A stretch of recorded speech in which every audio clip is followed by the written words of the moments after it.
Bem-vindos ao LabsBIM. Este é o vídeo 8 do Guia de Especialidades Projeto Elétrico. Nele, nós iremos gerar e editar a tabela do QDC no Revit. Com o Revit já aberto na planta do térreo, a primeira coisa que faremos será clicar sobre a família do QDC. Agora, a gente vem aqui na barra superior e clica em Criar tabelas de painéis, e depois em Usar modelo padrão. Com isso, o Revit vai abrir essa tabela aqui do QDC que mostra os circuitos que já foram instalados nele. A gente pode clicar sobre o nome dos circuitos duas vezes para alterá-los. Por exemplo, aqui, todos os circuitos ficaram com esse nome de iluminação mais TUGS residencial. Então, eu vou mudar, né? O primeiro é o circuito de iluminação. Aí, como ele é único, eu vou deixar só a iluminação mesmo. Se tivesse mais, seria bom colocar algum complemento no nome para facilitar a identificação. O 2 é o circuito das tomadas da cozinha. Se você não tiver certeza que é isso mesmo, você pode vir aqui na planta, olhar, e aí depois você volta para o QDC, para a tabela do QDC e modifica. Aí eu vou mudar aqui para TUGS cozinha, assim como o 3 para TUGS área de serviço, o 4 para TUGS sala, banheiro, quarto e hall. E o de TUI, eu identifiquei o equipamento em questão no nome, né? Então ficou TUI chuveiro. Além disso, tá faltando um item aqui nessa lista de circuitos, que são circuitos reservas. Nesse caso aqui, como são só 5, é necessário 2 reservas, que isso já é estipulado por norma. Mas essa é uma demanda específica de cada projeto. Você deve avaliar de acordo com o número de circuitos que tem no seu projeto, qual é a necessidade de número de circuitos reservas. Aí como eu vou inserir isso? Para isso, eu vou voltar aqui na planta do térreo, clicar aqui na barra superior em Sistemas, depois Elétrica e depois em Dispositivos Elétricos. Vindo aqui nas propriedades, junto das opções de tomada, a gente tem esse ponto para circuito reserva. Aí você clica sobre ele. Na aba de propriedades, você pode mudar algumas configurações, como a potência, também a tensão do ponto. No meu contexto, eu vou deixar a potência de 1200 VA e a tensão de 127 volts mesmo, mas você pode mudar de acordo com as necessidades do seu projeto, se você achar necessário. Aí, para inserir aqui na planta, você pode adicionar em qualquer lugar, porque esses pontos eles não têm um significado físico, né? A gente coloca eles aqui só para que depois a gente consiga fazer eles entrarem lá na tabela do QDC. Aí eu vou inserir aqui perto do quadro, na parede, mas poderia ser em qualquer outro lugar que não teria prejuízo nenhum para o projeto. Eu vou inserir 2, porque vão ser 2 circuitos reservas.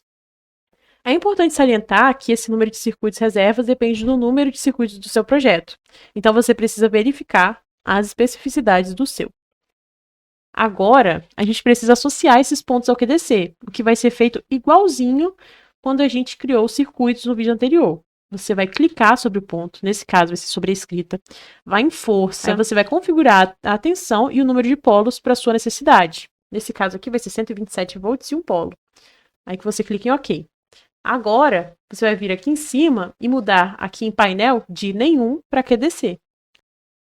Aí é só repetir o mesmo para o outro ponto. Nesse caso, você não vai adicionar o outro ponto no circuito do primeiro, porque esses são 2 circuitos diferentes que a gente está considerando, tá bom? Se a gente volta aqui para a tabela do QDC, já vai estar aparecendo os 2 circuitos reservas. Para finalizar essa etapa, para não ficar essa escrita aqui na planta, a gente pode fazer uma caixinha em volta dos pontos com o lado esquerdo do mouse, arrastando. Depois de ter selecionado os 2 pontos, a gente clica com o lado direito do mouse em cima de alguns 2 pontos. Aí vai aparecer essa listinha de opções aqui, você vai em ocultar da vista e depois elementos, que vai sumir essa escrita da sua planta. Mas mesmo assim, quando a gente retornar à tabela, os circuitos ainda vão estar aparecendo. Com isso, a gente pode continuar a edição da nossa tabela. Nessa segunda coluna, a gente tem a tensão do circuito. Em esquema, aparece FNT, que é fase neutro terra, se fosse um circuito monofásico, e FFT, se for bifásico. Aqui em potência total, o Revit já está somando a potência de todos os dispositivos que você inseriu no seu circuito. Em corrente nominal, já foi feito o cálculo automaticamente da corrente do circuito pelo programa. Agora, as próximas 2 colunas, você vai precisar preencher manualmente. O FCA é o fator de correção por agrupamento, que tem relação com o número de circuitos que passam no mesmo eletroduto. Só que a gente ainda não modelou o eletroduto. Então, a gente vai estimar, né? Geralmente, no contexto residencial, a gente opta por passar 2 ou 3, né, no máximo 3, para que esse fator ele não seja muito pequeno. Mas aí isso vai variar de acordo com a necessidade de cada projeto. No meu caso, eu já vou estar considerando que eu vou passar no máximo 3. Então, eu vou considerar que o meu FCA é de 0,7 para iluminação e as TUGs. Para o caso da TUI, a minha decisão de projeto vai ser passar um eletroduto só com o circuito da TUI. Então, eu vou considerar como um mesmo o FCA para TUI. Se a gente não acabar usando 3 circuitos para o mesmo eletroduto, né, que aí mudaria esse fator, a gente pode alterar depois. Então, não tem problema. Vamos considerar assim por enquanto. Agora, o FCT. O FCT, ele é o fator de correção por temperatura, né? Nesse caso, eu estou considerando uma temperatura média de 30 graus Celsius, que o FCT é de 1. Mas, novamente, né, você deve avaliar as necessidades do seu projeto, da sua localidade. Aí, com esses valores, vai calcular a corrente corrigida do projeto. A partir disso, você pode dimensionar o disjuntor e inserir manualmente aqui. O disjuntor ele tem que ser sempre maior que essa corrente corrigida. Então, para esse primeiro, eu coloquei um de 10 amperes. Para esses de TUGs, eu coloquei de 25 amperes. E para o de TUI, de 32 amperes. Aí, você tem que dar uma pesquisada para ver qual que vai ser o mais adequado para você.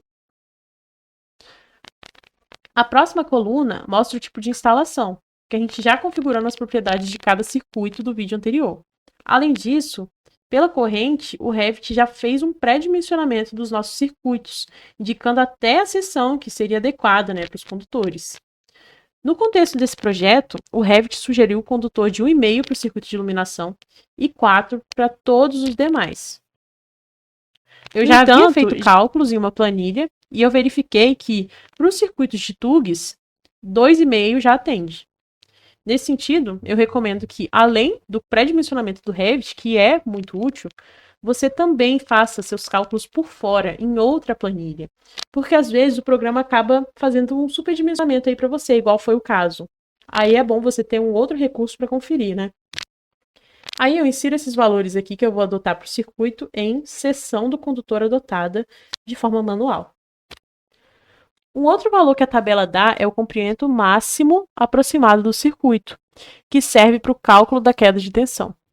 No entanto, como na instalação real nem todos os circuitos vão passar exatamente onde a gente modelou, a gente coloca um valor um pouquinho maior aqui em L considerado. Com isso, o programa ele vai calcular a queda de tensão do circuito, e ela deve ser menor do que 4%, senão a gente vai ter que dar ali uma redimensionada nas coisas. Por fim, só vão sobrar essas duas colunas aqui, referente às fases da nossa instalação. Quando eu vou inserindo os circuitos, o Revit coloca os circuitos ímpares na fase A e os pares na fase B. Aí, se a gente olha aqui embaixo, a gente tem um desequilíbrio de fase, porque os valores estão muito distantes. E o que é desejável é que esses valores sejam o mais próximos possível. Pensando nisso, no Revit, a gente tem um recurso que faz esse balanceamento sozinho. Basta você vir aqui na barra superior e clicar em rebalancear cargas, que ele vai reajustar esse balanço de forma a deixar os valores totais aqui embaixo o mais próximos possível. Tipo, ficou aqui, né? Já ficou bem mais próximo. Só que existe um problema quanto a isso. Quando o Revit faz esse balanço, ele vai alternando as fases para que os circuitos ímpares estejam na fase A e os pares na fase B, como eu já havia comentado. Então, o que provavelmente pode acontecer aí com você é que ele vai mudar o número dos seus circuitos para fazer o balanço. Os de TUG, que geralmente a gente tem vários, e não importa tanto se o circuito da cozinha vai ser 2, ou 3, ou 4, mas quando esses circuitos reservas acabam entrando aqui no meio da lista, fica um pouco estranho, porque eles não vão aparecer na nossa planta. O que vai aparecer na nossa planta são aqueles de iluminação, de TUG, de TUI. Então, quando eles aparecem aqui no meio da nossa lista, eles pegam um número que fica na sequência, né? E aí acaba aparecendo que lá na planta a gente numerou errado os circuitos, quando não foi bem assim, né? Foi o programa que fez isso. Então, uma alternativa que seria para manter esses circuitos reservas aqui no final, para não dar essa interferência na numeração dos circuitos, e assim como manter, né, os circuitos de iluminação em cima, seria você clicar em uma célula dessa linha, né, ou do circuito de iluminação, ou do circuito reserva, mas aí você tem que fazer para todos. Todos esses que você quer travar no lugar. e aí clicar aqui em cima em bloquear, desbloquear. Ele não vai mexer mais. Aí você pode clicar em rebalancear de novo. No meu caso, com essa mudança, as fases voltaram a ficar desbalanceadas, porque a gente tem poucos circuitos aqui. Mas pode ser que seu projeto, se ele tiver mais circuitos e tal, isso já resolva, né? No meu caso, não resolveu. Então, qual vai ser a minha saída? Eu vou fazer esse balanceamento em uma tabela fora do Revit. Eu posso usar mesmo os dados do Revit, naquele momento que ele fez o balanceamento que ficou certo, posso usar esses dados, só que eu faço na sequência que eu acho melhor, em uma tabela fora do Revit, e depois, quando eu estiver na minha etapa de finalização das pranchas, eu posso puxar essa tabela que eu fiz fora para dentro do Revit, inserir na minha prancha, né, e apresentá-la junto com o projeto. Se no seu caso for aplicável esse rebalanceamento, você pode manter, tá? Não precisa voltar igual eu fiz. Com isso, a gente pode salvar o nosso projeto. Bom, por hoje é só. Até o próximo vídeo.